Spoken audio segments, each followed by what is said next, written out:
వాక్యాన్ని ఒకసారి మనము చదువుకుందాం. మనం వాక్యంలోకి వెళ్ళే ముందు వాక్యాన్ని మరొకసారి మనము చదువుకుందాం. చూడండి, పేతురు రాసినటువంటి మూడవ పత్రిక, పేతురు రాసిన మొదటి పత్రిక 3వ అధ్యాయము, పేతురు రాసిన మొదటి పత్రిక 3వ అధ్యాయము 13వ వచనం నుంచి 17వ వచనం వరకు మనం ధ్యానం చేస్తూ ఉన్నాం. మరి ఈ ధ్యానం చేసేటువంటి క్రమంలో శ్రమల గుండా వెళుతున్నప్పుడు మనం ఎలా స్పందించాలి అనేటువంటి విషయాన్ని మనం నేర్చుకుంటా ఉన్నాం. మరి దానికి 5 పిల్లర్లు, శ్రమల గుండా వెళుతున్నప్పుడు 5 రకాల స్పందనలు మనం కలిగి ఉండాలి. 5 రకాల పిల్లర్స్ మనం కలిగి ఉండాలి. ఈ పిల్లర్స్ ఉంటేనే, ఈ యొక్క మూల స్తంభంగా ఉన్నటువంటి ఈ విషయాలు మీ హృదయంలో ఉంటేనే మనం శ్రమలు తట్టుకోగలము అనే విషయాన్ని మనం నేర్చుకుంటా ఉన్నాం. మొట్టమొదటిగా మీ హృదయాల్లో ప్రభువుని ప్రతిష్ఠించుకోండి.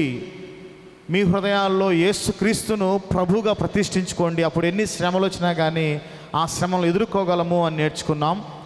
తర్వాత మీరు శ్రమల గుండా వెళుతున్నప్పుడు మీరు కీడు చేసినటువంటి వారికి, మీకు అపకారం చేసినటువంటి వారికి ప్రతి కీడు చేయకుండా వారికి మీరు మొండిగా మేలే చేయండి అనే విషయాన్ని మనం నేర్చుకున్నాం. అందుకే ఏమన్నామంటే, మీరు మంచి విషయంలో ఆసక్తి కలిగిన వారైతే మీకు హాని చేయవాడెవడు అనేటువంటి మాటతో మనం ప్రారంభించాం. తర్వాత ఎవరైనా మీ విశ్వాసం గురించి మిమ్మల్ని హేతు అడిగినప్పుడు మీరు భయపడక వారి బెదిరింపులకు లోబడిపోకుండా, కలవరం చెందకుండా ధైర్యముగా మీరు విశ్వాసాన్ని తెలియపరచండి అని చెప్పేసి మనం నేర్చుకున్నాం. మరి వారికి సమాధానం ఇచ్చేటప్పుడు సాత్వికముతోనూ భయముతోనూ సమాధానం చెప్పడానికి సిద్ధంగా ఉండి ఆ విధంగా చెప్పండి అని చెప్పేసి మనం నేర్చుకున్నాం. తర్వాత మనము ఏమి నేర్చుకున్నాము అంటే, శ్రమపడుట కూడా ధన్యమే, నీతి నిమిత్తము శ్రమపడుట మనకు ఆశీర్వాదకరమే అనే విషయాన్ని కూడా మనం నేర్చుకున్నాం. మరి 5వ పిల్లర్ని ఈరోజు నేర్చుకోబోతున్నాం. ఏంటి అంటే, శ్రమల గుండా వెళుతున్నప్పుడు మంచి మనస్సాక్షి కలిగి ఉండాలి అని చెప్పేసి మనం నేర్చుకోబోతున్నాం. 5వ విషయం ఏంటంటే, ఇంతటితోటి ఈ యొక్క 13 నుంచి 17 వచనాలు ముగించబడతాయి. మరి ఈరోజు నేర్చుకోబోయే అంశం ఏంటి అంటే, శ్రమల్లో మంచి సాక్ష్యాన్ని కలిగి ఉండాలి అనే విషయాన్ని నేర్చుకోబోతున్నాం. మరి నా టైటిల్ ఏదనగా, శ్రమల్లో మంచి మనస్సాక్షి కలిగి ఉండాలి.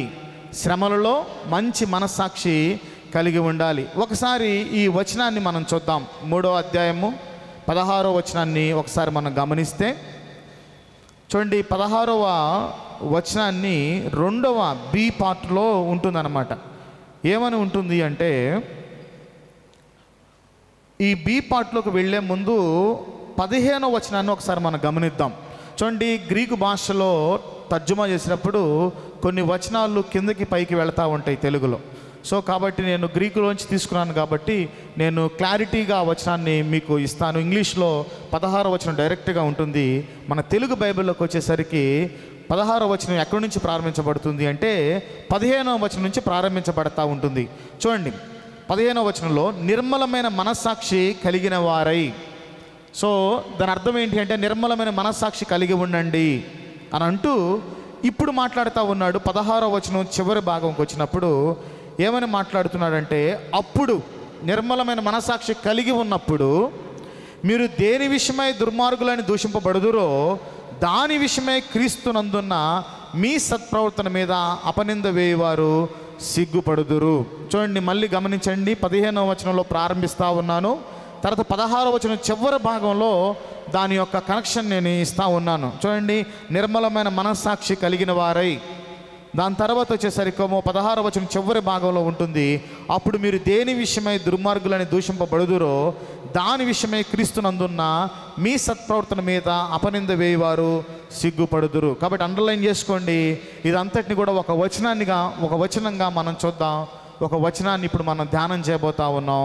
ఆ వచనం ఏంటంటే 16వ వచనం, మంచి మనస్సాక్షి కలిగి ఉండడము అనేటువంటి వచనంగా దాన్ని మనం తీసుకోబోతున్నాం. మరి ఒక ఊరిలో ఒక ఆఫీస్ ఉంది. ఆ ఆఫీసులో ఒక గుమస్తా ఉన్నాడు. మరి ఆ గుమస్తా మంచి నిజాయితీపరుడు, నిజాయితీ పరుడైనప్పుడు అక్కడ ఉన్నటువంటి వారందరూ కూడా, కొలీగ్స్ అందరూ కూడా ఆయన నిజాయితీని బట్టి, ఆయనకు వస్తున్నటువంటి ఘనతను బట్టి ఏం చేశారు అంటే చాలా అసూయ చెందారు. చాలా అసూయ చేసి ఎలా అయినా ఈయన బ్లేమ్ చేయాలి, ఎలా అయినా ఇది మేము నిందే వేయాలి అని చెప్పేసి వాళ్ళు ఒక ఆలోచన చేస్తూ ఉన్నారు. మరి ఈలోపు పాత మేనేజరు ట్రాన్స్ఫర్ అయిపోయాడు, కొత్త మేనేజర్ వచ్చాడు. కొత్త మేనేజర్ రావడంతో వీళ్ళందరూ కలిసి పుట్టాంచే వారి హృదయంలో ఉన్నటువంటి కక్షను బట్టి, వారి హృదయంలో ఉన్న అసూయను బట్టి ఏం చేశారంటే ఆయన మీద అసత్య ఆరోపణలు చేశారు. ఆయన అవినీతి పరుడని ఆయన గురించి చాలా మాటలు చెప్పారు. తర్వాత సరిగా పని చేయడని చెప్పేసి చాలా మాటలు చెప్పాడు. ఇవన్నీ కూడా ఆయన వింటానే ఉన్నాడు. విన్నా కానీ ఆయన ఏం పట్టించుకోలేదు. ఎవరు అన్నారో కూడా తెలుసు, అయినప్పటికీ కూడా వారి మీదకి తగాదగా వెళ్ళినట్లుగా కానీ, వారిని మాట అన్నట్లుగా కానీ ఏం కూడా చేయలేదు. ఆయన కాముగానే పోతా ఉన్నాడు. ఈలోపు ఈ కొత్త బాస్కి అర్థమైంది ఇతడు ఏంటంటే వీళ్ళందరూ చెప్పినటువంటి మాటలను బట్టి ఇతడు అవినీతి పరుడు అనే విషయం అర్థమై ఏం చేశాడు అంటే ఆయన మీద టార్చర్ పెట్టడం మొదలుపెట్టాడు. ఆయన టార్చర్ పెట్టడం మొదలుపెట్టాడు. ప్రతిదానికి ఒక పని 2 సార్లు చేపించటం, ఎక్కడికంటే అక్కడ తీసుకెళ్ళటం, బాగా ఉద్యోగంలో ఇబ్బంది పెట్టడం, ఇవన్నీ చేస్తూ ఉన్నాడు. ఇవన్నీ చేస్తూ ఉన్నప్పటికీ కూడా ఆయన మౌనంగా ఉండి వీటన్నిటిని కూడా భరిస్తూ ఆయన చేశారంటే ఆయన యథార్థవంతంగా ప్రవర్తిస్తూ ఉన్నాడు. తన మాటలో యథార్థవంతుడిగా ఉన్నాడు, తన ఆలోచనలు యథార్థవంతుడిగా ఉంటున్నాడు, తన పనుల్లో నిర్ణయాలు అన్నిట్లో యథార్థవంతుడిగానే ఉంటూ నీతిగా ముందుకు వెళ్తూ ఉన్నాడు.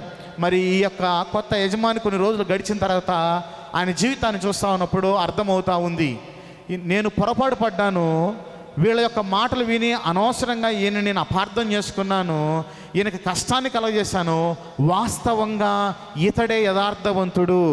ఎందుకంటే ఆయన పనిచేసినటువంటి ఆ యొక్క పని అన్నిటిని చూస్తున్నప్పుడు చాలా క్రమశిక్షణగా చేస్తూ ఉన్నాడు, చాలా యథార్థవంతంగా చేస్తూ ఉన్నాడు, చాలాసార్లు సహాయం చేసేటువంటి గుణాన్ని కలిగి ఉన్నాడు. కాబట్టి ఈ వ్యక్తే, ఈయన మీద వీళ్ళందరూ కూడా నిందలు వేసేప్పటికి కూడా వాస్తవంగా ఈ వ్యక్తే నిజాయితీపరుడు అనే విషయాన్ని తెలుసుకున్నాడు.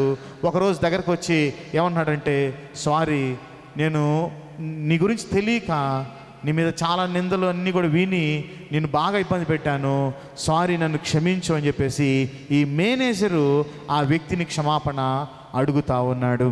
మరి చూడండి, చాలాసార్లు మన జీవితంలో కూడా మన మీదకి కూడా తప్పుడు ఆరోపణలు వస్తూ ఉంటాయి. మనల్ని కూడా తప్పుగా అర్థం చేసుకుంటూ ఉంటారు.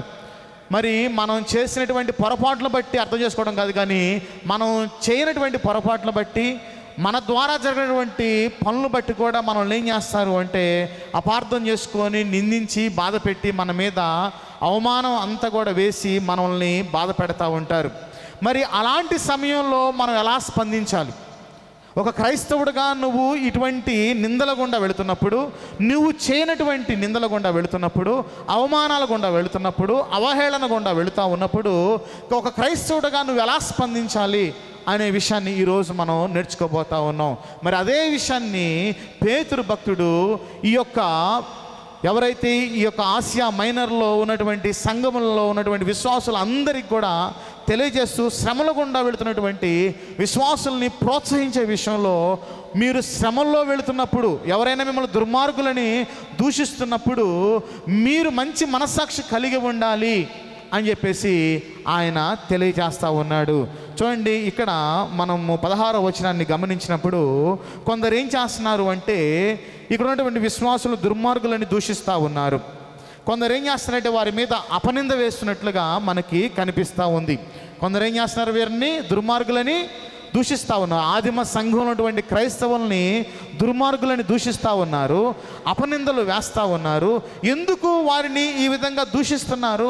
ఎందుకు వారిని శ్రమల గుండా తీసుకువెళ్తా ఉన్నారు? ఎందుకు వారికి శ్రమలు వచ్చాయి? ఎందుకు వారిని దుర్మార్గులు అంటున్నారు? ఎందుకు వారి మీద అపనింద వేస్తున్నారు అనేటువంటి విషయాన్ని మనం అర్థం చేసుకున్నట్లయితే, ఆ రోజుల్లో క్రైస్తవుల మీద చాలా అపనిందలు వచ్చాయి. మొట్టమొదటి అపనింద ఏంటి అంటే, సామాజికంగా వచ్చినటువంటి అపనింద ఏంటంటే, క్రైస్తవులు ఇదిగో రాజ్యమునకు శత్రువులుగా ఉన్నారు, రాజును వీరు పూజించట్లేదు, రాజునైనటువంటి నీరోను కానీ లేదా కైసర్ని కానీ వీళ్ళు పూజించట్లేదు, ఆరాధించట్లేదు. కాబట్టి వీళ్ళు ఏం చేస్తారంటే శత్రువులుగా ఉంటున్నారు అని చెప్పేసి ఈ క్రైస్తవులను ఏం చేస్తారంటే శత్రువులుగా భావిస్తూ ఉన్నారు. వీరు రాజ్య వ్యతిరేకులు అని చెప్పేసి ఒక ముద్రను వారి మీద వేస్తూ ఉన్నారు. ఎందుకంటే కైసర్ని మేమందరం పూజిస్తూ ఉన్నాం, మరి వీడు పూజించట్లేదంటే వీళ్ళ హృదయాల్లో ఇంకేదో ఉంది, ఇంకెవరినో పూజిస్తూ ఉన్నారు. బహుశా యేసు ప్రభుని రాజుగా పూజిస్తూ ఉన్నారు కాబట్టి కైసర్ యొక్క నాయకత్వాన్ని తృణీకరిస్తున్నారు. కాబట్టి వీరు బహుశా ఎవరంటే తిరుగుబాటుదారులు అని చెప్పేసి వారి మీద ఒక నెపాన్ని మోపుతా ఉన్నారు. వాస్తవంగా క్రైస్తవులు నిజంగా అటువంటి వారు అంటే క్రైస్తవులు విధేయత చూపించేటువంటి వారే కానీ శత్రువుగా ఉండేటువంటి వారు కాదు, తిరుగుబాటు చేసేటువంటి తిరుగుబాటు దారులుగా ఉండేటువంటి వారు కూడా కాదు అనే విషయాన్ని మనం అర్థం చేసుకోవచ్చు. ఇంకా ఏమి వారి మీద అపనిందలు వేస్తూ ఉన్నారు అంటే వీళ్ళు అపవిత్రమైనటువంటి ఆచారాలను పాటిస్తూ ఉన్నారు అని చెప్పేసి అపనింద వేస్తూ ఉన్నారు. ఏంటి అపవిత్రమైనటువంటి ఆచారం అంటే వీళ్ళు పస్కాను భుజిస్తూ ఉన్నారు. అంటే ప్రభు బలను వీళ్ళు అనైతికంగా భుజిస్తూ ఉన్నారు. అంటే యేసుక్రీస్తు చనిపోయినటువంటి ఒక వ్యక్తి యొక్క శరీరాన్ని వీళ్ళు పూజిస్తున్నారు, చనిపోయినటువంటి వ్యక్తి యొక్క రక్తాన్ని వీళ్ళు తాగుతారు. వీళ్ళు అనామరికములుగా అంటే క్యానాబిలియన్స్గా వీళ్ళు ఉన్నారు అని చెప్పేసి వారి మీద ఏం చేస్తారంటే ఒక అపనింద వేస్తూ ఉన్నారు. వీరు యేసుక్రీస్తు శరీరాన్ని తింటా ఉన్నారు, రక్తాన్ని తాగుతున్నారు అని చెప్పేసి ఒక దుష్ట ప్రచారం చేసి ఒక అపనిందను వాళ్ళు వేస్తూ ఉన్నారు. చూడండి, ఇది ఆత్మీయంగా చేసేటువంటిదే కానీ నిజంగా అటు తింటున్నట్లు కాదు అనే విషయం క్రైస్తవులకు అర్థమవుతుంది.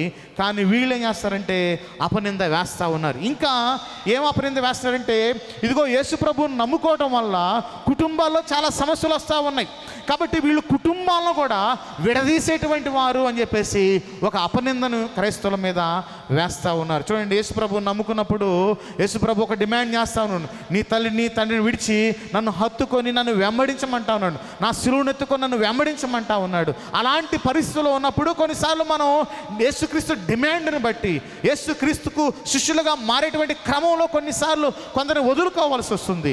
అలాంటి సమయంలో వీళ్ళు ఏమన్నారంటే వీళ్ళు కుటుంబాలను విచ్ఛిన్నం చేసేటువంటి వారు అని చెప్పేసి వారి మీద ఏం చేస్తారంటే ఒక అపనిందలు వేస్తూ ఉన్నారు. ఇంకా ఏం చేస్తున్నారు తెలుసా, వీళ్ళు ఏకారాధన చేస్తూ ఉన్నారు. అంటే వీళ్ళు విగ్రహాలను పూజించట్లేదు కాబట్టి ఈ విగ్రహాలను ఈ యొక్క దేవదూతలను పూజించకపోవడం వల్ల వీళ్ళు పూజించట్లేదు, వీటిని పూజించకపోవడం వల్ల ఏమవుతుందంటే ఆర్థికంగా మేము నష్టపోతూ ఉన్నాం. వీళ్ళు అనేకులను మారుస్తూ ఉన్నారు, విగ్రహారాధన వైపు రాకుండా అనేకులను మారుస్తూ ఉన్నారు. కాబట్టి వీళ్ళు ఒక సత్య మార్గాన్ని బోధిస్తూ ఉన్నారు. ఈ సత్య మార్గం వల్ల ఏమవుతుంది అంటే మా బిజినెస్ ఆర్థికంగా మేము దెబ్బతింటున్నాము కాబట్టి వీళ్ళని ఏదో ఒక రకంగా ఏదో ఒకటి చేయాలని ఒక అపనిందను వేస్తూ ఉన్నారు. చూడండి, మరి ఈరోజు కూడా భారతదేశంలో ఇవే నిందలు మన మీద కూడా వేస్తూ ఉన్నారు. క్రైస్తవులు ఎవరు కూడా బలవంతంగా ఎవరిని మార్చరు, కానీ ఏం చేస్తారంటే బలవంతపు మత మార్పిళ్ళు చేస్తారని ఒక అపనింద వేస్తూ ఉన్నారు. క్రైస్తవులు ఎవరు కూడా విగ్రహారాధన ఆ యొక్క సంబంధించిన సంప్రదాయాలను పాటించకపోవడం వల్ల ఏముందంటే వీళ్ళు సంప్రదాయాలను తృణీకరిస్తున్నారు, సంప్రదాయాలను ఏమీ పాటించట్లేదని చెప్పేసి అపనిందలు వేస్తూ ఉన్నారు. ఇంకా చాలా రకాలైనటువంటి అపనిందలు వేస్తూ ఉన్నారు. మరి క్రైస్తత్వంలో కుల ప్రస్తావన అనేది లేదు, మరి ఇవి కూడా తొలగిపోవడం వల్ల కూడా అపనిందలు వేస్తూ ఉన్నారు. ఇంకా నిమ్న జాతి వాళ్ళు నమ్ముకోవడం వల్ల అపనిందలు వేస్తూ ఉన్నారు. కాబట్టి క్రైస్తవుల మీద ఆ రోజైనా ఈ రోజైనా అపనిందలు వేసేటువంటి వారు ఉన్నారు, ఉంటున్నారు, ఉండబోతారు అనే విషయాన్ని కూడా మనం అర్థం చేసుకోవాలి. అందుకే వీళ్ళని కూడా ఏమంటున్నారు అంటే కొన్ని అపనిందలు వీళ్ళు వేస్తూ ఉన్నారు. వీళ్ళు నీ శత్రువులుగా భావిస్తూ వీళ్ళని ఏమంటున్నారంటే అక్కడ ఉంది రాయబడుతుంది చూడండి, వీళ్ళని ఏమంటే దుర్మార్గులని దూషిస్తూ ఉన్నారు. ఏమని దూషిస్తున్నారు? వీళ్ళని దుర్మార్గులని దూషిస్తూ ఉన్నారు. తర్వాత ఏం చేస్తున్నారు? అపనిందలు వారి మీద వేస్తూ ఉన్నారు. ఒకవేళ ఇటువంటి పరిస్థితి కూడా మీరు వెళుతున్నట్లయితే, ఇలాంటి సందర్భం గుండా మీరు వెళుతున్నట్లయితే, ఇలాంటి శ్రమల గుండా మీరు వెళుతున్నట్లయితే, ఇలాంటి శ్రమల గుండా మీరు వెళితే మీ ప్రవర్తన ఎలా ఉండాలో తెలుసా, మీరు ఎలా స్పందించాలో తెలుసా, మీరు ఏ విధంగా జీవించాలో తెలుసా అని చెప్పేసి మాట్లాడుతూ పేతురు ఏం చేస్తున్నాడంటే వారిని ప్రోత్సహిస్తూ మాట్లాడుతూ ఉన్నాడు. ఏమని మాట్లాడుతున్నాడంటే నిర్మలమైనటువంటి మనస్సాక్షి మీరు కలిగి ఉండండి. ఇటువంటి అపనిందలు వేసేవారి మధ్య మీరు ఉంటా ఉన్నప్పుడు శ్రమల గుండా వెళుతున్నప్పుడు వాళ్ళ మిమ్మల్ని విపరీతంగా హింసించి దూషిస్తూ దుర్మార్గులను మీ మీద ముద్ర వేస్తున్నప్పుడు మీరైతే వాటన్నిటికీ వ్యతిరేకంగా తిరగకుండా మీరైతే ఏం చేయాలి అంటే మంచి మనస్సాక్షి కలిగినటువంటి వారై ఉండాలి అని చెప్పేసి మాట్లాడతాను. కాబట్టి నా మొదటి పాయింట్ ఏంటి అంటే మంచి మనస్సాక్షి కలిగి ఉండడము. మంచి మనస్సాక్షి కలిగి ఉండడము. మరి అసలు మనస్సాక్షి అంటే ఏంటి? మనస్సాక్షి శ్రమల్లో వచ్చినప్పుడు ఎందుకు కలిగి ఉండాలి అనే విషయాన్ని మనం ఇప్పుడు నేర్చుకోబోతున్నాం. అసలు మనస్సాక్షి అంటే ఏంటి? మనస్సాక్షి అంటే ఏంటి అంటే నైతిక ఆలోచనల కేంద్రము. మనస్సాక్షి అనగా మానవుల్లో ఉన్నటువంటి నైతిక ఆలోచనల కేంద్రము. మనస్సాక్షి అంటే దేవుని చేత మనకు ఇచ్చిన లోతైన నైతిక స్పర్శ. అంటే ఒక వ్యక్తి ఏ విధంగా నడవాలో, ఏ విధంగా ఆలోచనలు చేయాలో ఇవన్నిటినీ తీర్పులోకి తీసుకువచ్చే ఒక లోతైన అంతర్గత శక్తి అనే విషయాన్ని మనం అర్థము చేసుకోవాలి. అంటే ఏ తప్పు ఏది ఒప్పు అనే విషయాలు అర్థం చేసుకోవడానికి దేవుడు మన హృదయాల్లో పెట్టినటువంటి లోతైన అంతర్గత శక్తి అనే విషయాన్ని మనం అర్థము చేసుకోవాలి. కాబట్టి సొలొమోను మనస్సాక్షి గురించి ఈ విధంగా అంటా ఉన్నాడు. ఏమని అంటున్నాడంటే ఇది మనిషి యొక్క అంతరములను పరిశీలించే దేవుని యొక్క దీపము అని చెప్పేసి అంటా ఉన్నాడు. మనస్సాక్షి గురించి ఏమన్నాడు సొలొమోను? ఏమంటున్నాడు అంటే ఇది మనిషి యొక్క అంతరములను పరిశీలించే దేవుని యొక్క దీపము. అంటే దేవుడు మన హృదయాల్లో మనస్సాక్షించడం ద్వారా ఏ తప్పు ఏది ఒప్పు అని తెలుసుకున్నటువంటి విచక్షణ జ్ఞానం మనకి కలుగుతుంది అనే విషయాన్ని తెలియజేస్తాం. అందుకే రోమి రాసిన పత్రిక 2వ అధ్యాయం 15వ వచనంలో పౌలు భక్తుడు మాట్లాడుతూ ఉన్నాడు, మనస్సాక్షి గురించి మాట్లాడుతూ ఉన్నాడు. ఏమని మాట్లాడుతాడంటే దేవుని యొక్క ఇన్నర్ వాయిస్ అని చెప్పేసి మాట్లాడుతూ ఇక్కడ ఏమన్నాడంటే అట్టి వాని మనస్సాక్షి కూడా సాక్ష్యం ఇచ్చుచుండగాను వారి తలంపులు ఒకదాని మీద ఒకటి తప్పు మోపుచు తప్పు లేదని చెప్పుచుండెను అని చెప్పేసి మాట్లాడారు. అంటే వారి యొక్క మనస్సాక్షి వారి గురించి సాక్ష్యం ఇస్తూ ఉంది, వారి మనస్సాక్షి వారి గురించి తెలియజేస్తూ ఉంది అని చెప్పేసి ఇక్కడ మాట్లాడుతూ ఉన్నాడు. కాబట్టి మనస్సాక్షి అనేది ఒక న్యాయవాదిలాగా మన హృదయంలో పనిచేస్తుంది. మనస్సాక్షి అనేది ఒక పోలీసు లాగా తప్పు చేస్తే గిల్టును కలగజేయడం, తప్పు చేస్తే ఇంకో అపరాధ బాధం కలగజేయడం, ఏం చేస్తుంటే ఒక పోలీస్ లాగా మన హృదయంలో మనస్సాక్షి అనేది పనిచేస్తుంది. అంటే ఏ తప్పు చేస్తున్నాడు మనస్సాక్షి మనల్ని ఖండిస్తూ ఉంటుంది అని చెప్పేసి ఇక్కడ తెలియజేయబడుతుంది. కాబట్టి మనస్సాక్షి అంటే ఏంటి అంటే దేవుడు నైతిక విలువలను తెలుసుకొనడం కొరకు, ఏది మంచి ఏది చెడు తెలుసుకొనడం కొరకు దేవుడు ఏర్పాటు చేసినటువంటి అంతర్గత శక్తి అనే విషయాన్ని మనం అర్థము చేసుకోవాలి. మరి ఇప్పుడు వచ్చే ప్రశ్న ఏంటంటే మనస్సాక్షి అందరికీ ఒకేలా ఉంటుందా? మనస్సాక్షి అందరికి కూడా ఒకేలా ఉంటుందా అనేటువంటి ప్రశ్న వేసుకున్నప్పుడు మనస్సాక్షి మారు మనసు పొందకముందు అందరికీ ఒకేలా ఉంటుంది అనే విషయాన్ని మనం అర్థం చేసుకోవాలి. అంటే మనస్సాక్షి ప్రథమంగా అది మంచిగా ఉన్నప్పటికీ కూడా పాపం ఎప్పుడైతే లోకంలో ప్రవేశించిందో మనస్సాక్షి ఏమైపోయింది అంటే కలుషితమైపోయింది. మనస్సాక్షి ఏమైపోయిందంటే పాప భారంతో నిండిపోయింది. మనస్సాక్షి ఏమైపోయింది అంటే మనల్ని ఒక భ్రమలోకి తీసుకువెళ్ళింది. మనస్సాక్షి ఏమైందంటే ఒక ఆత్మీయమైన అంధకారంలోకి మానవుణ్ణి తీసుకువెళ్ళింది. కాబట్టి రక్షింపబడక ముందు మన మనస్సాక్షి ఏ విధంగా ఉంది అంటే ఒక దుష్ట మనస్సాక్షి కలిగినట్టుగా ఉంది. దుష్ట మనస్సాక్షి అంటే ఏంటి? దుష్ట మనస్సాక్షి అంటే చూడండి, తీతు రాసిన పత్రిక 1వ అధ్యాయం 15వ వచనాన్ని ఒకసారి చూడండి. తీతు రాసిన పత్రిక 1వ అధ్యాయం 15వ వచనం చూస్తే అక్కడ అవిశ్వాసులకు అపవిత్రులకు ఏదైనా అపవిత్రమే, వారి మనస్సాక్షి అపవిత్రమైంది అని చెప్పేసి మాట్లాడుతూ ఉంటాడు. అంటే వారి యొక్క మనస్సాక్షి ఏ విధంగా ఉంది అంటే పాపములో జీవించేటువంటి మనస్సాక్షి కలుషితమైపోయింది. వాళ్ళు ఎంత పాపాన్ని తక్కువగా చూస్తూ ఉన్నారు, పాపం చేస్తున్నప్పటికీ కూడా వారి మనస్సాక్షి పాపం గురించి ఏమీ స్పందించట్లేదు అని చెప్పేసి మాట్లాడుతూ ఉన్నాడు. చూడండి, పరిసయ్యుల యొక్క జీవితాన్ని కూడా చూసినప్పుడు పరిసయ్యుల యొక్క మనస్సాక్షి ఏ విధంగా వెళ్ళిపోయిందంటే మేము ప్రభువుని తిరస్కరిస్తున్నాము, మేము వేషధారులుగా ఉన్నాము అనేటువంటి గ్రహింపులైనటువంటి ఒక దుష్ట మనస్సాక్షిని పరిసయ్యులు కలిగి ఉన్నారు అనే విషయాన్ని మనం అర్థము చేసుకోవచ్చు. కాబట్టి మనస్సాక్షి ఇంకా ఏ విధంగా ఉంటుంది అంటే కఠినమైనటువంటిదిగా కూడా మనస్సాక్షి ఉంటుంది. మారు మనసు పొందకముందు మన మనస్సాక్షి కఠినంగా కూడా ఉంటుంది. కఠినంగా ఎందుకు మారుతుంది అంటే పదే పదే పాపం చేయడం వల్ల, పదే పదే చేసినటువంటిదే చేయడం వలన ఇక సత్యమేంటో తెలుసుకోలేనటువంటి కఠినత్వంలోకి మన మనస్సాక్షి నడిపింపబడుతూ ఉంటుంది. అందుకే 1 తిమోతి 4:2 ఈ విధంగా అంటాడు, అవిశ్వాసులు వారి మనస్సాక్షిని కాల్చినట్లు కాల్చుకొందురు అని చెప్పేసి మాట్లాడతా. అంటే అదే పనిగా మనస్సాక్షిని ఏం చేస్తారంటే పాపం చేయడం వల్ల ఆ మనస్సాక్షి అదే పనిగా నిస్సారమైపోతూ ఉంటుంది. పాపానికి అది స్పందించేటువంటి శక్తిని కోల్పోయేటువంటి మనస్సాక్షిగా ఉంటుంది. మెల్లమెల్లగా పాపానికి స్పందించకుండా కఠినమైపోయినటువంటి మనస్సాక్షిగా మన మనస్సాక్షి ఉంటుంది. అంతేకాకుండా మనస్సాక్షి మారు మనసు పొందకముందు ఏ విధంగా ఉంటుందంటే అంధకారంలోకి మనల్ని నెట్టేసింది. మారు మనసు పొందకముందు మన మనస్సాక్షి ఏం చేసిందంటే అంధకారంలోకి నెట్టి ప్రభువును తెలుసుకోకుండా ఏం కాదులే, బాగానే ఉంటుందిలే, ఇంతేలే అని మనస్సాక్షి మనం చేస్తుంటే అంధకారంలో నెడుతుంది. మనస్సాక్షి ఇంకా ఏం చేస్తుందంటే మనలో అపరాధ భావాన్ని సృష్టించి ఈ అపరాధ భావానికి నువ్వు ఒక పని చేయాలి. ఏం చేయాలంటే మంచి కార్యములు చేయాలి, నీతి పనులు చేయాలి, సంతృప్తి పొందాలి. నువ్వు అలా సంతృప్తి పొందాలి అంటే నువ్వేదో ఒకటి చెయ్యి అని చెప్పేసి మనస్సాక్షి మనల్ని ఏం చేస్తుందంటే ఒక తప్పుడు మార్గంలోకి నడిపిస్తూ ఉంటుంది. చూడండి, మన జీవితాలు కూడా మన పరిశీలన చేసుకున్నప్పుడు మనస్సాక్షి మనల్ని చాలా తప్పుడు మార్గంలో తీసుకువెళ్తూ ఉంటుంది. పౌలు రక్షింపబడక ముందు తన ప్రయాణాన్ని కొనసాగిస్తున్నప్పుడు తన మనస్సాక్షి చెప్తుంది, ఇదిగో ఆ క్రైస్తవులు యూదా మతాన్ని నాశనం చేస్తున్నారు, నువ్వు ఏ విధంగా అయినా కానీ యూదా మతాన్ని కాపాడు అనేటువంటి ప్రేరణతోటి అతని మనస్సాక్షి తను చెప్తుంది, సమర్థిస్తూ ఉంది.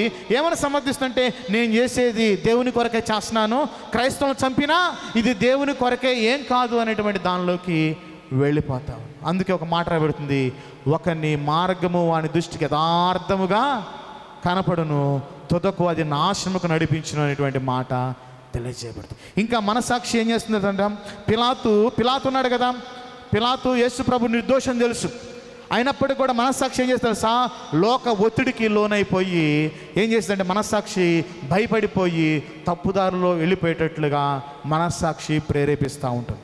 చూడండి, మారు మనసు పొందకముందు మన మనస్సాక్షి ఈ విధంగా మనల్ని నడిపించింది, లోకం వైపు నడిపించింది, అంధకారం వైపు నడిపించింది, అజ్ఞానం వైపు నడిపించింది, బలహీనమైనటువంటి మనస్తత్వం కలిగినటువంటి వారుగా మన మనస్సాక్షి నడిపించింది.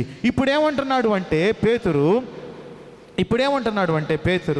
ఇదిగో ఆ యొక్క రక్షింపబడక ముందు మీ మనస్సాక్షి అలా ఉంది, అయితే మీరు ఇప్పుడు రక్షింపబడినటువంటి వారుగా ఉన్నారు. కాబట్టి ఇప్పుడు మీ మనస్సాక్షి ఎటువంటి మనస్సాక్షి కలిగి ఉండాలంటే నిర్మలమైనటువంటి మనస్సాక్షి కలిగి ఉండాలి. అంటే మనం ప్రభు దగ్గరకు రావడం ద్వారా, మన మనస్సాక్షి విషయంలో ప్రభు దగ్గరకు రావడం వల్ల, ప్రభువా ఇదిగో నేను అపవిత్రమైనటువంటి కలుషితమైన మనస్సాక్షిని కలిగి ఉన్నాను, నా యొక్క మనస్సాక్షిని శుద్ధీకరించు అని ప్రభు దగ్గరకు రావడం ద్వారా ప్రభు మన మనస్సాక్షిని శుద్ధీకరిస్తాడు. మన మనస్సాక్షిని శుద్ధీకరించి మన జీవితాలను ఆయన మారుస్తాడు.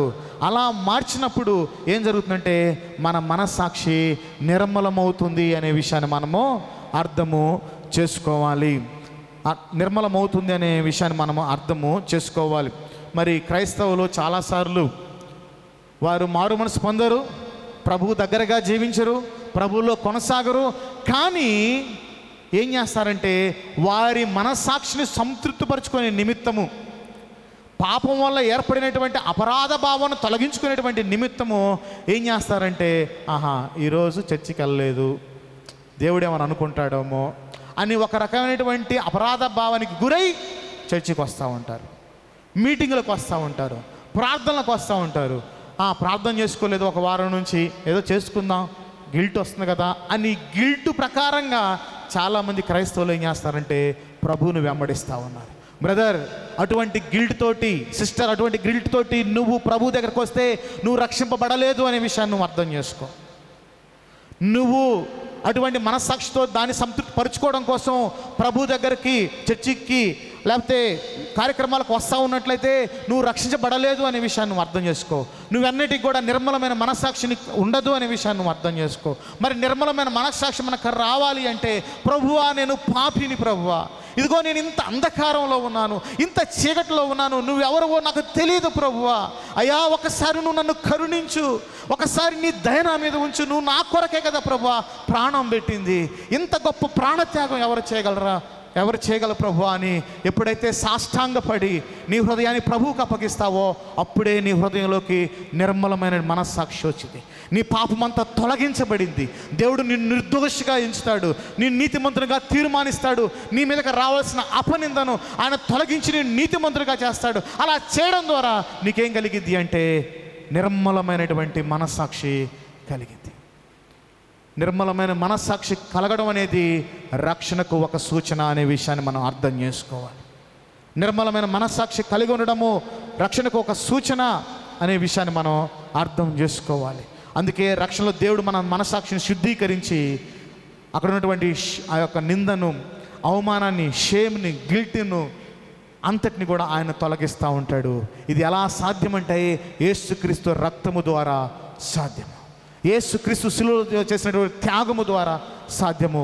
మన నిర్మల మనస్సాక్షి ఎలా సాధ్యము, ఎలా నేను నిర్మలమైన మనస్సాక్షిని కలిగి ఉండాలి అని అంటే ఇది యేసుక్రీస్తు ద్వారానే, పునరుద్ధానుడైన యేసుక్రీస్తు ద్వారానే ఇది జరుగుతుంది అనే విషయాన్ని అర్థము చేసుకోవాలి. చూడండి, నాతో పాటు పేతురు రాసిన పత్రిక 3వ అధ్యాయం 21వ వచనం చివరిలో ఒక మాట రాయబడతా ఉంటుంది.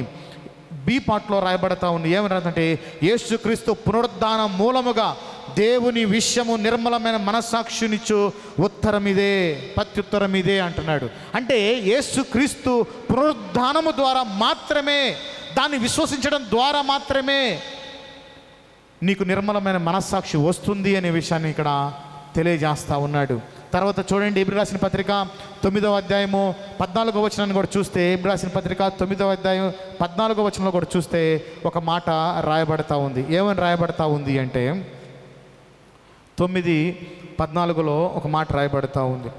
నిత్యుడగు ఆత్మ ద్వారా తను తాను దేవునికి నిర్దోషిగా అర్పించుకున్న యేసుక్రీస్తు రక్తము నిర్జీవ క్రియలను విడిచి జీవం గల దేవుని సేవించుటకు మీ మనస్సాక్షిని ఎంతో ఎక్కువగా శుద్ధి చేయుచున్నది.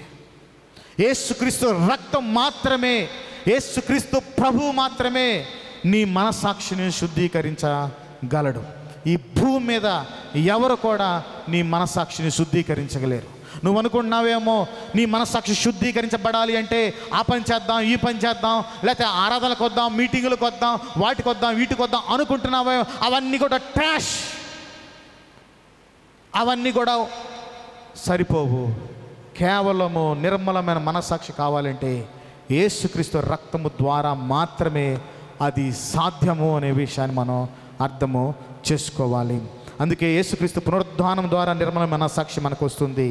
అందుకే జాన్ మెకాథర్ అనేటువంటి భక్తుడు ఈ విధంగా అంటాడు, శుభప్రదమైన మనస్సాక్షి దేవుని యొక్క వాక్యానికి విధేయత చూపించడం ద్వారానే వస్తుంది, ఇక దేని ద్వారా కూడా రాదు అని చెప్పేసి మాట్లాడుతూ ఉన్నాడు. తర్వాత జాన్ కాల్విన్ అనేటువంటి భక్తిపరుడు ఏమంటున్నాడు అంటే చెడిపోయిన మనస్సాక్షి నిన్ను అనేక తప్పు దోవలకు తీసుకువెళుతుంది అని చెప్పేసి మాట్లాడుతూ ఉన్నాడు. నీ మనస్సాక్షి రక్షింపబడకపోతే, నీ మనస్సాక్షి శుద్ధీకరింపబడకపోతే, నీ మనస్సాక్షి నిర్మలం అవ్వకపోతే నీ మనస్సాక్షి నిన్ను అనేకమైనటువంటి తప్పుదోవల్లోకి నడిపిస్తుంది అని చెప్పేసి చెబుతా ఉన్నాడు. మరి మనస్సాక్షి గురించి మనము స్టడీ చేయాలి. ఎందుకు ఈ విధమైనటువంటి పేతురు భక్తుడు ఇక్కడ మనస్సాక్షి గురించి ఎందుకు మాట్లాడుతున్నాడు అంటే, ఇంకా మనం కొంచెం లోతుకు వెళ్ళినప్పుడు మనకు అర్థమయ్యే విషయం ఏంటి అంటే, దేవుని యొక్క మాట మరియు సత్యంపై మన నమ్మకం ద్వారా ఏర్పరచబడినటువంటి ఒక హృదయ స్థితిని ఇక్కడ ఏమంటున్నాడు అంటే పేతురు మనస్సాక్షి అంటున్నాడు. అంటే మన విశ్వాసులము యేసుక్రీస్తుని నమ్ముకున్నాం, ఆయన మాట, ఆజ్ఞలు, ఆయన మీద నమ్మకం ద్వారా మనకు ఒక రకమైనటువంటి హృదయ స్థితి ఏర్పడుతుంది. ఆ హృదయ స్థితిని మీరు కలిగి ఉండాలి అని చెప్పేసి మాట్లాడుతా ఉన్నాను. అటువంటి హృదయ స్థితిని మీరు కలిగి ఉండాలి. ఎందుకు మనస్సాక్షి ప్రాముఖ్యమైందంటే మన మనస్సాక్షి మనల్ని అత్యున్నతమైనటువంటి దైవికమైనటువంటి ప్రమాణాల్లోకి మనల్ని నడిపిస్తుంది. అంటే ఈ మనస్సాక్షి పరిశుద్ధతను పుట్టించదు, కానీ ఈ మనస్సాక్షి నీతిని పుట్టించదు, కానీ ఈ మనస్సాక్షి పరిశుద్ధతకు ఒక ద్వారంలాగా ఉంటుంది. నీ హృదయంలో ఒక పరిశుద్ధత రావడానికి ఒక ద్వారంలాగా ఉంటుంది, ఒక కిటికీలా ఉంటుంది. ఆ వెలుగు నీ మీద ప్రసరింపబడడానికి దేవుని ద్వారా ఏర్పరచబడినటువంటి ఆ నీతి నీ మీద ప్రసరింపబడడానికి ఈ మనస్సాక్షి ఒక ద్వారంగా ఉంటుంది. ఎప్పుడైతే చూడండి, మీరు ఓడలు ఎలా నిలబడతాయంటే వాటికి లంగరు వేసినప్పుడు నిలబడతాయి, అలలకు కొట్టుకోం బాబు. ఇప్పుడు ఈ మనస్సాక్షిని మీరు దేవుని సన్నిధిలో నిత్యము వాక్యం ద్వారా, ప్రార్థన ద్వారా, ఆ యొక్క మనస్సాక్షి ద్వారా ఏర్పడినటువంటి అపవిత్ర అంతా కూడా తొలగించుకొనుట ద్వారా ఏమవుతుందంటే ఇది దేవునిలో ఒక లంగరు వేసినట్లుగా ఉండి ఏం చేస్తుందంటే మిమ్మల్ని ఈ పరిస్థితులు ఏమైనప్పటికీ కూడా కదిలింపబడకుండా మీ హృదయంలోకి పరిశుద్ధతను, మీ హృదయంలోకి నీతిని అది ఏం చేస్తుందంటే తీసుకొస్తూ ఉంటుంది. అంటే మన మనస్సాక్షి మనల్ని ఏం చేస్తుందంటే క్రీస్తుని పోలి నడుచుకునేటట్లుగా క్రీస్తు స్వభావంలోకి మారేటట్లుగా, అభ్యాసం చేసేటట్లుగా ప్రేరేపిస్తూ ఉంటుందంట. ఒక ఇంధనములాగా పనిచేస్తూ ఉంటుంది. ఒక వాహనము ముందుకు వెళ్ళాలి అంటే పెట్రోల్ ఏ విధంగా మండాలో అటువంటి మంటను ఇదేం చేస్తుందంటే మండిస్తూ ఉంటుంది అనే విషయాన్ని మనం అర్థము చేసుకోవాలి. అందుకే చాలాసార్లు పౌలు భక్తుడు అంటాడు పేతురుతోటి, మేము బోధించేది ఏదైనా ఉంది అంటే, మిమ్మల్ని దేంట్లో మేము ప్రతిష్ఠించాలనుకుంటున్నామంటే ఆయన ఏమంటాడంటే మంచి మనస్సాక్షి విషయంలో మిమ్మల్ని మేము ప్రతిష్ఠించాలనుకుంటున్నాము అని చెప్పేసి అంటా ఉన్నాడు. చూడండి, 1 పేతురు 1వ అధ్యాయం 5వ వచనాన్ని చూస్తే, 1 పేతురు 1వ అధ్యాయము 5వ వచనంలో ఈ మాట రాబడింది, మేము బోధించేది మీకు ఏదనగా అని మాట్లాడుతూ ఇప్పుడు ఏమంటున్నాడు అంటే పవిత్ర హృదయము నుండి, మంచి మనస్సాక్షి నుండి, నిష్కపటమైన విశ్వాసం నుండి కలుగు ప్రేమయే. మిమ్మల్ని మేము దేనిలో ప్రతిష్ఠించాలనుకుంటున్నామంటే మంచి మనస్సాక్షిలో మిమ్మల్ని ప్రతిష్ఠించాలనుకుంటున్నాం, మంచి పవిత్ర హృదయంలో మిమ్మల్ని ప్రతిష్ఠించాలనుకుంటున్నాం, మంచి విశ్వాసంలో మిమ్మల్ని ప్రతిష్ఠించాలనుకుంటున్నాం. ఇలా ప్రతిష్ఠించడం ద్వారా ఏం జరుగుతుంది అంటే ఎప్పుడైతే లంగరులాగా ఇవి ఉండి మీ జీవితంలోకి ఏం తీసుకొచ్చిందంటే ప్రేమను తీసుకొచ్చింది, మీ జీవితంలో దేవుని యొక్క వ్యక్తిత్వాన్ని తీసుకొస్తుంది, మీ జీవితంలో దేవుని యొక్క గుణలక్షణాలు అన్నిటినీ తీసుకొస్తుంది. మీరు క్రీస్తు స్వరూపులకు మార్చబడేటట్లుగా ఈ మనస్సాక్షి మిమ్మల్ని ప్రేరేపిస్తుంది అని చెప్పేసి ఇక్కడ మాట్లాడుతూ ఉన్నాడు. కాబట్టి మనస్సాక్షి మనల్ని ఏం చేస్తా అంటే ప్రేరేపిస్తూ ఉంటుంది, దేవుళ్ళు ఎదిగేటట్లుగా ప్రేరేపిస్తూ ఉంటుంది. అందుకే ఆయన అంటాడు, నీ మనస్సాక్షిని పోగొట్టుకున్నట్లయితే నువ్వు విశ్వాస భ్రష్టుడు అవుతావు అని చెప్పేసి మాట్లాడుతావు. నువ్వు నిర్మలమైన మనస్సాక్షి కలిగి లేకపోతే నువ్వు ఏమైపోతావంటే విశ్వాస భ్రష్టత్వంలోకి నడిపింపబడతావు అని చెప్పేసి మాట్లాడుతూ ఉన్నాడు. కాబట్టి మనస్సాక్షి అనేది చాలా ప్రాముఖ్యము. ఈ మనస్సాక్షి ఏం చేస్తుంది అంటే చూడండి, ఇప్పుడు ఒక ట్యూబ్ ఉందనుకోండి, వాటర్ పైప్ ఉందనుకోండి, ఆ పైప్ ఏం చేస్తుందంటే ఒక చోట నుంచి వాటర్ని ఇంకో చోటకి పంపిస్తూ ఉంటుంది. ఈ మనస్సాక్షి కూడా ఏం చేస్తుందంటే పరిశుద్ధమైనటువంటి జీవితము జీవించేటట్లుగా దేవుని దగ్గర ఉన్నటువంటి పరిశుద్ధత అంతా, దేవుని దగ్గర ఉన్నటువంటి నీతి అంతా మీ హృదయంలోకి ఒక కాంతిలాగా జొప్పిస్తూ ఉంటుంది. మన హృదయంలోకి ఒక కాంతిలాగా ఈ యొక్క మంచి మనస్సాక్షి నెడతా ఉంటుంది అని చెప్పేసి మనం అర్థం చేయాలి. అందుకే ఒక భక్తుడు ఏమన్నాడు అంటే క్రైస్తవ ప్రయాణానికి మనస్సాక్షి చాలా కీలకమైంది అని చెప్పేసి మాట్లాడతాడు. క్రైస్తవ ప్రయాణానికి నిర్మలమైనటువంటి మనస్సాక్షి చాలా కీలకమైంది అని చెప్పేసి మాట్లాడుతూ ఉన్నాడు. ఇంకేమంటున్నాడు అంటే ఇది మన ఆత్మీయ జీవితం అద్దము లాంటిది. కాబట్టి మనము మన మనస్సాక్షిని శుద్ధీకరించుకోవడం ద్వారా, మన మనస్సాక్షిని ప్రతిరోజు కూడా శుద్ధీకరించుకోవడం ద్వారా ఏం జరిగిందంటే మీ హృదయాల్లోకి శాంతి సమాధానాన్ని తీసుకొచ్చిద్ది అని చెప్పేసి మాట్లాడుతున్నాడు. ఇప్పుడు అసలు ఎందుకు మరి పేతురు ఇక్కడ మాట్లాడుతున్నాడు అంటే ఎప్పుడైతే మీ హృదయంలోకి మీ మనస్సాక్షి, నిర్మలమైన మనస్సాక్షి ఈ యొక్క ధైర్యాన్ని తీసుకొచ్చిద్ది, మీ హృదయంలోకి యేసుక్రీస్తు యొక్క ఆ యొక్క గుణలక్షణాలన్నింటినీ కూడా తీసుకొచ్చిద్ది, యేసుక్రీస్తు యొక్క ధైర్యాన్ని మీకు తీసుకొచ్చిద్ది, మీకు భయం ఉండదు, ప్రశాంతంగా ఉంటారు అని తీసుకొచ్చిద్దని మాట్లాడుతూ ఇప్పుడు ఏమన్నాడు అంటే ఇదిగో మీరు అటువంటి మనస్సాక్షి కలిగి ఉండటం వల్ల శ్రమల గుండా వెళుతున్నప్పుడు మీరు కలవరానికి గురికారు, బెదిరిపోరు, తర్వాత మీరు కలవరానికి గురికారు, మీరు ధైర్యంగా ఉంటారు.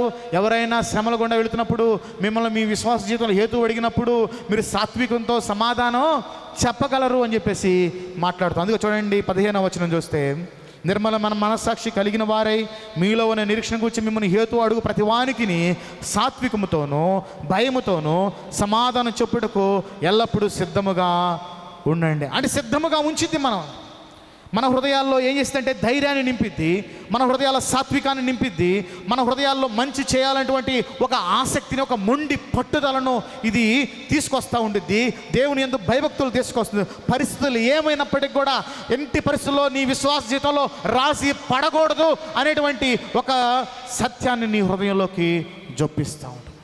కాబట్టి క్రైస్తవుడా, నీ మనస్సాక్షిని శుద్ధీకరించుకోవాలి. అందుకే పౌలు భక్తుడు చాలాసార్లు అంటాడు, ఇదిగో అక్కడ అపొస్తలుల కార్యంలో 23 ఆ యొక్క అధ్యాయం నిలబడినప్పుడు, 23 అధ్యాయానికి వచ్చినప్పుడు ఆయన అధికారి దగ్గర, రోమా గవర్నర్ దగ్గర నిలబడినప్పుడు అంటాడు, ఇదిగో నేను నా మనస్సాక్షిని కాపాడుకున్నాను అని చెప్పేసి అంటాడు. నా మనస్సాక్షి కాపాడుకోవడానికి నేను ప్రయాసపడ్డాను అని చెప్పేసి మాట్లాడు. కాబట్టి నేనేమి భయపట్ల, ఇప్పుడు నేను మరణానికి వెళ్ళినా నేనేమి భయపట్ల. దేవుడు నాకు న్యాయం చేస్తాడు, ఆయన న్యాయవంతుడు, ఆయన తీర్పు సరి అయినదే. కాబట్టి ఈ లోక శ్రమలు నాకు వచ్చినా కానీ నేను భయపడను, ఎందుకంటే నా మనస్సాక్షి న్యాయముగా నిజాయితీగా ఉంది కాబట్టి నేను దేనికి భయపడను అని చెప్పేసి మాట్లాడతాను. మరి శ్రమల గుండా వెళుతున్నప్పుడు నీకు నిర్మలమైన మనస్సాక్షి ఉండడం ద్వారా నువ్వు ధైర్యంగా ఉండగలవు. శ్రమల గుండా వెళుతున్నప్పుడు నీకు నిర్మలమైన మనస్సాక్షి, మనకు నిర్మలమైన మనస్సాక్షి ఉండడం ద్వారా మనం ఎన్ని శ్రమలైనను కానీ ఎదుర్కోగలము అనే విషయాన్ని మనం అర్థం చేసుకోవాలి. మీ అందరికి కూడా తెలుసో తెలీదో, 2015వ సంవత్సరము ఫిబ్రవరి 15వ తారీఖున లిబియా దేశంలో మధ్యధరా సముద్ర తీరమునందు 21 మందిని క్రైస్తవులను ఏం చేశారు అంటే గొంతు కోసి చంపేశారు. వారి రక్తంతో సముద్రం అంతా కూడా ఎర్రగా అయింది. మీరు చూస్తూ ఉన్నారు, 21 మంది హతసాక్షులు అయ్యారు.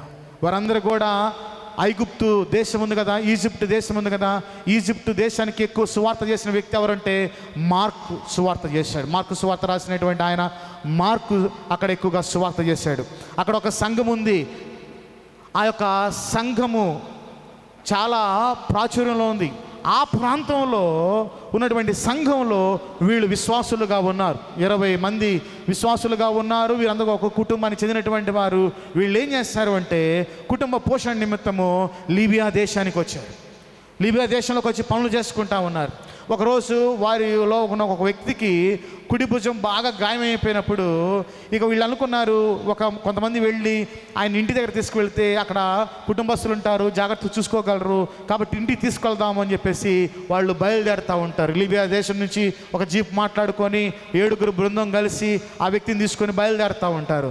ఇలా బయలుదేరేటువంటి క్రమంలో అప్పుడే ఆ ప్రాంతం 2015 ఆ ప్రాంతంలో ఐసిస్ బలపడతా ఉంది. క్రైస్తవులు ఊచకోత కోస్తూ ఉంది. క్రైస్తవులు కనబడేటువంటి వారిని హింసించి అసలు భయంకరంగా చేస్తూ ఉంది. అయితే వారికి చెందినటువంటి ఒక గుంపు వీళ్ళని అడ్డగించారు. మీరు ఎక్కడికి వెళ్తున్నారు అని చెప్పేసి మాట్లాడుతున్నప్పుడు వారితో మాట్లాడగా అర్థమైపోయింది వీళ్ళు క్రైస్తవులు అనే విషయం అర్థమైపోయింది.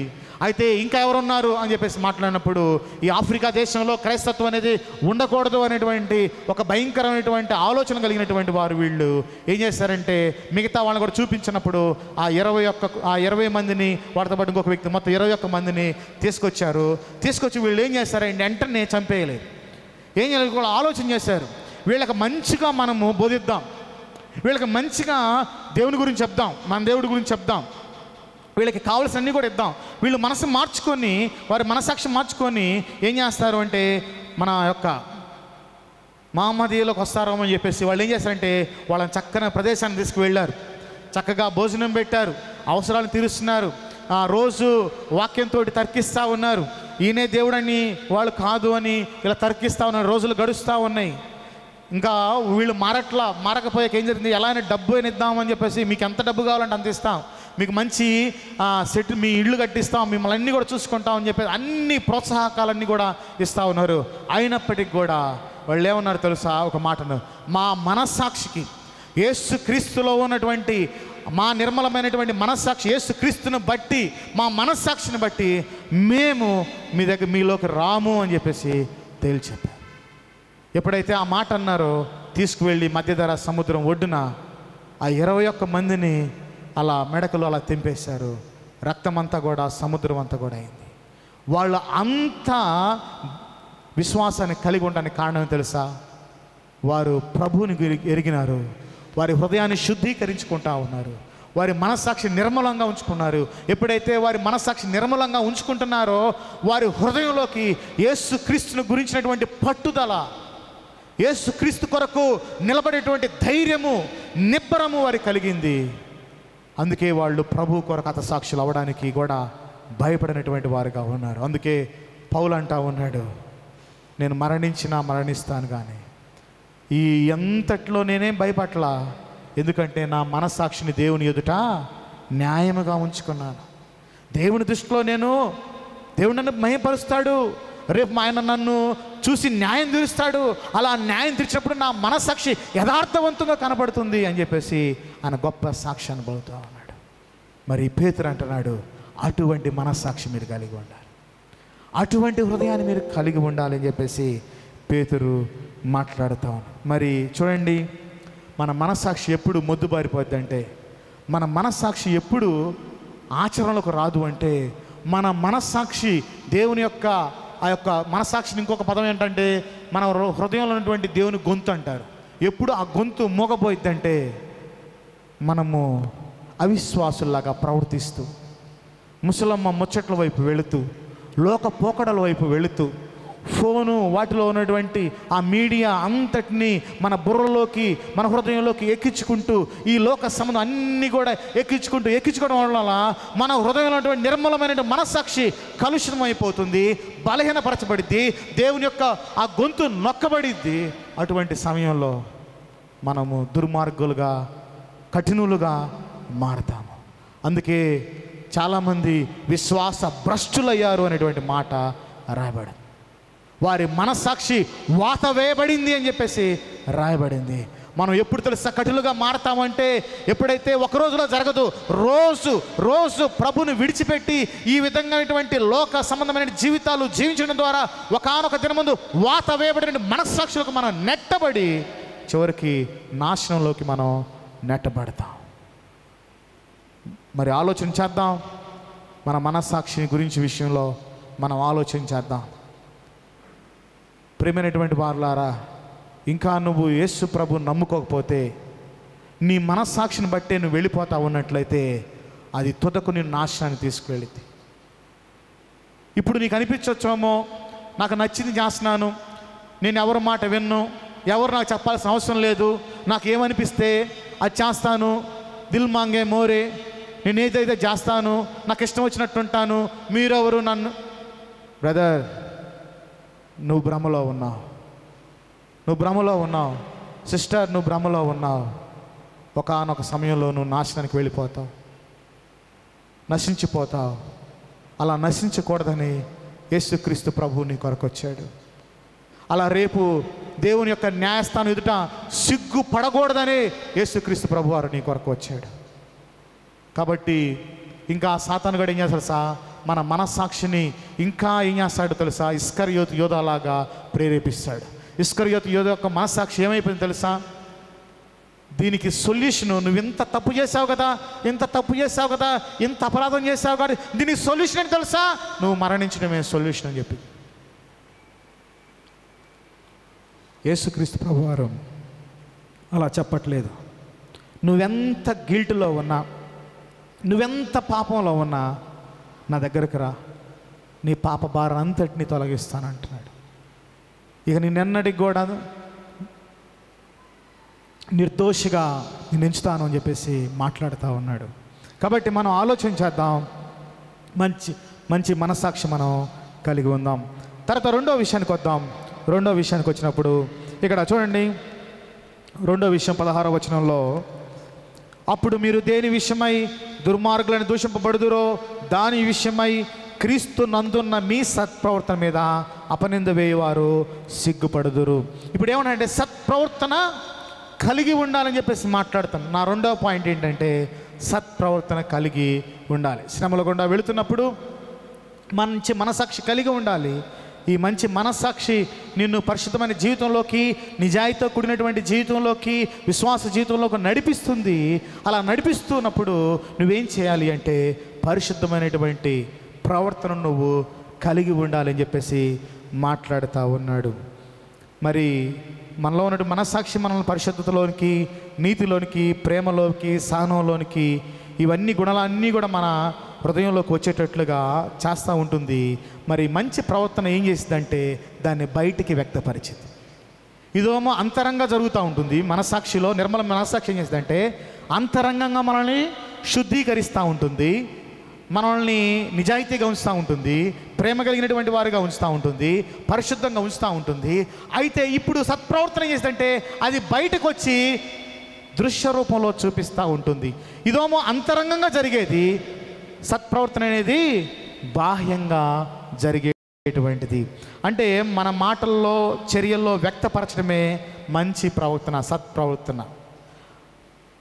ఏదైతే దేవుడి ద్వారా వచ్చిందో దాన్ని మన మాటల ద్వారా, క్రియల ద్వారా వ్యక్తపరచడమే సత్ప్రవర్తన. సత్ప్రవర్తన అనగా మంచి ప్రవర్తన. కాబట్టి ఆయన నమ్మినటువంటి మనము, ఆయనతో అనుబంధం కలిగినటువంటి మనము మంచి ప్రవర్తన కలిగి ఉండాలి. మంచి ప్రవర్తన ద్వారా మన హృదయంలో పరిశుద్ధ ప్రతిబింబిస్తూ ఉంటుంది. మంచి ప్రవర్తన ద్వారా క్రీస్తు యొక్క ప్రేమ ప్రపంచానికి తెలియజేయబడతా ఉంటుంది. మంచి ప్రవర్తన ద్వారా మనము దేవునికి సాక్షులుగా ఉండగలము అనే విషయాన్ని మనం అర్థం చేసుకోవాలి. మరి శ్రమల గుండా వెళుతున్నప్పుడు నీ మంచి ప్రవర్తన వాళ్ళందరూ చూసినప్పుడు దేవుని మహిమపరిచేటట్లుగా ఉండాలి. శ్రమల గుండా వెళుతున్నప్పుడు నువ్వు మంచి ప్రవర్తన కలిగి ఉండడం ద్వారా అదే ఒక సాక్ష్యముగా ఉంటుంది అనే విషయాన్ని మనం అర్థము చేసుకోవాలి. కాబట్టి పేతురు ఏమంటున్నాడు అంటే, నువ్వు శ్రమల గుండా వెళుతున్నా, అనుకూల పరిస్థితుల గుండా వెళుతున్నా, నువ్వు న్యాయంగానే పరిశుద్ధంగానే ప్రవర్తించాలి అని చెప్పేసి మాట్లాడుతూ ఆయన కొన్ని వచనాలను కోట్ చేస్తూ ఉన్నాడు. చూడండి ఎక్కడ కోట్ చేస్తున్నాడంటే, 1 అధ్యాయము 15-16 వచనం చూస్తానండి. 1 అధ్యాయము 15-16. నేను పరిశుద్ధుడినై ఉన్న ప్రకారము మీరు పరిశుద్ధులై ఉండండి అని చెప్పేసి ఆయన మాట్లాడుతూ ఉన్నాడు. అంటే ఇప్పుడు సత్ప్రవర్తన మీరు ప్రదర్శించండి, మీ సత్ప్రవర్తన క్రియలలో కనబడాలి అని చెప్పేసి మాట్లాడుతూ, అంతకుముందు మీరు ఎలా ఉన్నారో తెలియదు, అజ్ఞాన దశలో ఉన్నారేమో, కానీ మన దేవుడు పరిశుద్ధుడు కాబట్టి మీరు ఏ పరిస్థితులు కూడా లొంగిపోవద్దు. శ్రమలు గుండా వచ్చాయని, ఇరుకులు వచ్చాయని, ఇబ్బందులు వచ్చాయని మీ పరిశుద్ధతను పక్కన పెట్టాల్సిన అవసరం లేదు. ఈ సత్ప్రవర్తన మీరు కలిగి ఉండండి, పరిశుద్ధమైన జీవితాన్ని కలిగి ఉండండి. మరి అశుద్ధమైన మాటలు మాట్లాడవద్దు, పరిశుభ్రమైనటువంటి మాటలు మాట్లాడండి. అసభ్య ప్రవర్తన కలిగి ఉండొద్దు, పవిత్రమైన ప్రవర్తనను కలిగి ఉండండి అని చెప్పేసి మాట్లాడుతుంది. ఇంకా చూడండి 2వ అధ్యాయము 20వ వచనం కూడా ఆయన మాట్లాడుతూ ఉన్నాడు. 2వ అధ్యాయము 20వ వచనం, తప్పిదముకైనను దెబ్బలు తిన్నప్పుడు మీరు సహించినడలా మీకేమి ఘనము, మేలు చేసి బాధపడినప్పుడు మీరు సహించినడలా అది దేవునికి హితమగును, ఇందుకు మీరు పిలువబడ్డారు. ఇదిగో మీరు సత్ప్రవర్తనకి పిలువబడ్డారు. ఎటువంటి సత్ప్రవర్తన తెలుసా? ఇదిగో మిమ్మల్ని అన్యాయముగా మీ మీద శ్రమలు వచ్చినప్పటికీ కూడా, ఎవరైనా మిమ్మల్ని బాధ పెట్టినప్పుడు కూడా సహనముతో ఓర్చుకునేటువంటి సత్ప్రవర్తనకు మీరు పిలువబడ్డారు అని చెప్పేసి మాట్లాడుతావు. ఎవరైనా మిమ్మల్ని ఇబ్బంది పెట్టినా కానీ సత్ప్రవర్తనకు కలిగి ఉండండి అని చెప్పేసి మాట్లాడతావు. తర్వాత చూడండి 2:12 చూడండి. 2:12లో ఒక మాట రాయబడుతుంది, అన్ని జనులు మిమ్మల్ని ఏ విషయంలో దుర్మార్గులను దూషించుదురో ఆ విషయంలో వారు మీ సత్క్రియలను చూసి వాటిని బట్టి దర్శన దినమున దేవుని మహిమపరిచినట్లు వారి మధ్యను మంచి ప్రవర్తన గలవారై ఉండవాలని మిమ్మల్ని బ్రతిమలాడుకోండి. కాబట్టి మన ప్రవర్తన ఎలా ఉండాలంటే మంచి ప్రవర్తన అయి ఉండాలి అని చెప్పేసి ఇక్కడ మాట్లాడుతాను. కాబట్టి ఇవన్నీ ఆయన మాట్లాడుతూ ఉన్నాడు. ఇటువంటి ప్రవర్తన కలిగి ఉండాలని కూడా మాట్లాడుతూ ఉన్నాడు. ఎందుకు ఇదంతా కూడా కలిగి ఉండాలి అంటే, ఏదైతే నీ జీవితంలో మనస్సాక్షి ద్వారా ఏర్పడినటువంటి ఆ నిజాయితీ, ప్రేమ, సహనము, ఓర్పు, సాత్వికము, అవన్నీ కూడా క్రియారూపంలో నువ్వు చూపించాలి. నీ హృదయంలో ఉంది ఎవరు కూడా తెలుసుకోలేరు. క్రియారూపంలో చూపిస్తేనే దేవుని యొక్క నామముకు ఘనత వస్తుంది అని చెప్పేసి మాట్లాడుతూ ఉన్నాడు. కాబట్టి అపవాదులు మీ మీద దౌర్జన్యం చేసినప్పుడు, ఆరోపణలు చెప్పినప్పుడు సహనంతో మీరు ఎదుర్కోండి. శ్రమలు కూడా దేవుని మహిమ కొరకే వచ్చాయని చెప్పేసి నమ్మి ఆయన స్తుతించండి. మరి శత్రువులను కూడా క్షమించేటువంటి మనసును మీరు కలిగి ఉండండి. కాబట్టి ఇదంతా కూడా సత్ప్రవర్తన కింద వస్తూ ఉంది. ఇటువంటి సత్ప్రవర్తన మీరు కలిగి ఉండండి అని చెప్పేసి మాట్లాడు. కాబట్టి వాళ్ళు ఏదో దూషించారని, వాళ్ళు ఏదో మిమ్మల్ని అన్నారని, వాళ్ళు ఏదో మిమ్మల్ని అవమానపరిచారని మీరు తిరిగి కీడుకు ప్రతి కీడు చేయక, దూషణకు ప్రతి దూషణ చేయక సత్ప్రవర్తన కలిగినటువంటి వారై ఉండండి అని చెప్పేసి మాట్లాడుతూ ఉన్నాడు. కాబట్టి మన జీవితాల్లో సత్ప్రవర్తన కలిగి ఉండాలి. అలా సత్ప్రవర్తన కలిగి ఉండాలి అంటే మొట్టమొదటగా మన మనస్సాక్షి మనం శుద్ధీకరించుకోవాలి. ఆ మనస్సాక్షి ద్వారా మనం నీతిమంతులుగా, నిజాయితీగా, పరిశుద్ధంగా జీవించడానికి ఒక ఆధారం దొరుకుతుంది. ఆ యొక్క ఆధారాన్ని ఆధారం చేసుకొని మన క్రియల రూపంలో మనం మంచి ప్రవర్తన కలిగి ఉండాలి. ఇవన్నీ చూడడం ద్వారా శ్రమల్లో మనం ధైర్యంగా ఉంటాం. ఇవన్నీ ఉండడం ద్వారా దేవుని నామానికి ఘనత వస్తుంది.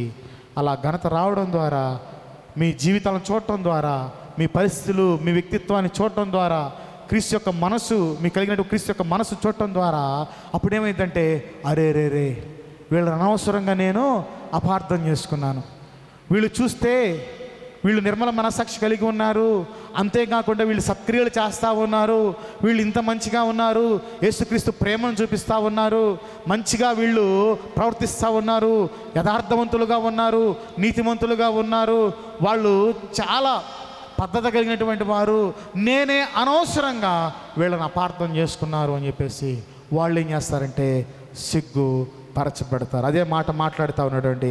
అపనింద వేయువారు సిగ్గు పడతారు. మూడవ పాయింట్ ఏంటంటే అపనింద వేయువారు సిగ్గు పడతారు. చూడండి ఎక్కడుంది ఆ మాట, 16వ వచనం చివరిలో, అప్పుడు మీరు దేని విషయమై దుర్మార్గులను దూషింపబడుదురో దాని విషయమై క్రీస్తునందున్న మీ సత్ప్రవర్తన మీద అపనింద వేయువారు సిగ్గు పడుదురు. వారు మీ మీద నిందలేయచ్చు, అపనిందలేయచ్చు, తప్పులను తెలుసుకోవచ్చు, కానీ వారు ఒప్పుకోవాల్సిన ఒక దినం వస్తుంది. మీ ప్రవర్తన చూసినప్పుడు, మీ పద్ధతి చూసినప్పుడు, మీ క్రమశిక్షణ చూసినప్పుడు, యేసుని ఏ విధంగా ప్రేమిస్తున్నారో, యేసు యొక్క వ్యక్తిత్వం ఏ విధంగా ఉందో, ఇవన్నీ కూడా చూసినప్పుడు వాళ్ళు ఏం చేస్తారంటే మేము పొరపాటు పడ్డాం, వాళ్ళు సిగ్గుపడతారు. వాళ్ళు ఒప్పుకోవాల్సిన టైం వచ్చింది, వాళ్ళు ఒప్పుకునేటువంటి వారిగా ఉంటారు. చూడండి, దానియేలు నిజాయితీపరుడుగా ఉన్నాడు. ఆయన మీద చాలామందికి అసూయగా ఉంది. వాళ్ళు ఏం చేశారంటే ఆయన మీద లేనిపోయిన అన్నీ కూడా కల్పించారు. ఇదిగో నీకు మొక్కట్లేదు అది ఇది అని చెప్పారు. చివరికి అసత్యమైనటువంటి ఆరోపణలు చేసి ఆయన ఏం చేశారు అంటే చెరసాల్లో వేశారు, సింహపు బోన్లో వేశారు. మరి ఆయన సింహపు బోన్లో ఉన్నప్పటికీ కూడా నేను ఏ పొరపాటు చేయలేదు, ఏ తప్పు చేయలేదు, నా దేవునికి నేను తెలుసు, నా హృదయం తెలుసు అన్న రీతిలో ఆయన దేవుని యందు విశ్వాసం ఉంచాడు. విశ్వాసం ఉంచినప్పుడు ఏం జరిగిందంటే రాజు వచ్చాడు, ఆయన చనిపోయాడమని చెప్పేసి వచ్చాడు, చూశాడు. ఆయన సింహపు గృహలో కూడా ఆయన చనిపోకుండా ఆయన ఉన్నాడు. అప్పుడు రాజు భయపడ్డాడు, నీ దేవుడే సత్యవంతుడు, ఇదిగో నీ మీద చెప్పినటువంటి మాటలన్నీ కూడా వ్యర్థమై నేను చెప్పాడు. ఈ తర్వాత ఆయన మీద నింద వేసినటువంటి వారందరూ కూడా సిగ్గుపడినటువంటి వారుగా ఉన్నాడు. కాబట్టి మనం నిజాయితీగా జీవించడం వల్ల ఏమొచ్చింది బ్రదర్, ఏమైంది బ్రదర్ అని చెప్పేసి మనం అనుకుంటా ఉంటామేమో. మంచి ప్రవర్తన ప్రవర్తించడం వల్ల ఏమొచ్చిందని చెప్పేసి అనుకుంటా ఉంటామేమో. దేవుని ఎదుట నువ్వు న్యాయంగా ఉంటావు. ఎవరైనా నీ మీద అకారణంగా, అన్యాయంగా నీ మీద సణిగినా, గొణిగినా, ఫిర్యాదులు చేసినా నీ మనస్సాక్షిని బట్టి, నీ ప్రవర్తన బట్టి వారే ఒక దినమందు సిగ్గుపడేటువంటి సమయము వస్తుంది. చూడండి, యేసుక్రీస్తు మీద కూడా అపనిందలు వేశారు, యేసుక్రీస్తు మీద కూడా నిందలు మోపారా? ఆయన ఏమన్నారు? సిలువ వేయండి అని చెప్పేసి అందరూ కూడా ఏకముగా ఆయన మీద నిందలు వేశారు, అబద్ధ సాక్ష్యాలు పలికారు. ఆయన సిలువ వేయాల్సిందే, మాకు బరబ్బైన ఇష్టమే, కానీ ఆయన మాత్రం సిలువ వేయాల్సిందే, అంత కఠినంగా వాళ్ళు మాట్లాడారు. కానీ పెంతెకొస్తు దినాన అంత కఠినంగా మాట్లాడేటువంటి వారందరూ కూడా పేతురు ద్వారా సిగ్గుపడ్డారు. ఎలా సిగ్గుపడ్డారో తెలుసా? ఆ క్రీస్తునే మీరు సిలువకు అప్పగించారు అన్నప్పుడు, ఆ క్రీస్తే మీ కొరకు ప్రాణం పెట్టి మిమ్మల్ని నిత్య జీవాన్ని తీసుకెళ్ళేటువంటి ఆ క్రీస్తునే, ఆ దేవుణ్ణే మీరు సిలువకు అప్పగించారన్నప్పుడు వాళ్ళందరూ కూడా అంత సత్యవంతుడు, అంత పరిశుద్ధుడు, దేవాది దేవుడిని మేమా మా చేతులతో సిలువకు అప్పగించామా, అయ్యో అయ్యో అని చెప్పేసి వారి హృదయాలు కోయబడి పేతురు దగ్గరికి వచ్చి అంటున్నారు, ఇప్పుడు మేమేం చేయాలి అని చెప్పేసి అంట. కాబట్టి సిగ్గుపడేటువంటి రోజు రాక మానదు. చూడండి, యేసుక్రీస్తు ప్రభువారు మౌనంగా ఉన్నాడు. ఆయన మౌనంగా ఉన్నాడు. ఆయన నోరు మెదపలేదు. అబద్ధ సాక్ష్యాలు బరికారు, హింసించారు, గేలి చేశారు, అన్యాయపు తీర్పులు తీర్చారు. అయినప్పటికీ కూడా, అట్టి శ్రమల గుండా వెళుతున్నప్పటికీ కూడా ఆయన మౌనంగానే ఉన్నాడు. వదకు తేబడినటువంటి గొర్రె పిల్లలాగానే ఉన్నాడు. బొచ్చు కత్తిరించి వాని ఎదుట మౌనంగా ఉన్నటువంటి గొర్రె పిల్లగానే ఉన్నాడు. కానీ ఒక సమయం వచ్చింది, ఎవరైతే అప్పగించడానికి సిద్ధపడి కేకలు వేశారో వారు పశ్చాత్తాపంతో ఏడ్చేటువంటి సమయం వచ్చింది. కాబట్టి నా ప్రియమైనటువంటి వారులారా, ఒకవేళ మీరు సిలువకు అప్పగింపబడేటువంటి శ్రమల గుండా మీరు వెళుతున్నట్లయితే, మిమ్మల్ని యేసుక్రీస్తుని బట్టి, మీరు చేసే తప్పును బట్టి మిమ్మల్ని నిందించడం కాదు, దాన్ని బట్టి వచ్చిందని పెద్దగా ఏడ్చుకొని రామాకండి. మీరు పెద్ద తప్పు చేస్తారు, మిమ్మల్ని తిడతారు, నిందిస్తారు. నన్ను చాలా నిందిస్తున్నారు బ్రదర్, చాలా నిందిస్తున్నారు అన్నాను. దయచేసి అలాంటి వాటికి పేతురు చెప్పట్ల. యేసుక్రీస్తు నిమిత్తం, సిలువ శ్రమల నిమిత్తం చెప్తా ఉన్నాడు. మరి అర్థం చేసుకుందాం. ఆయన మనకి ఆదరణ ఇస్తాడు.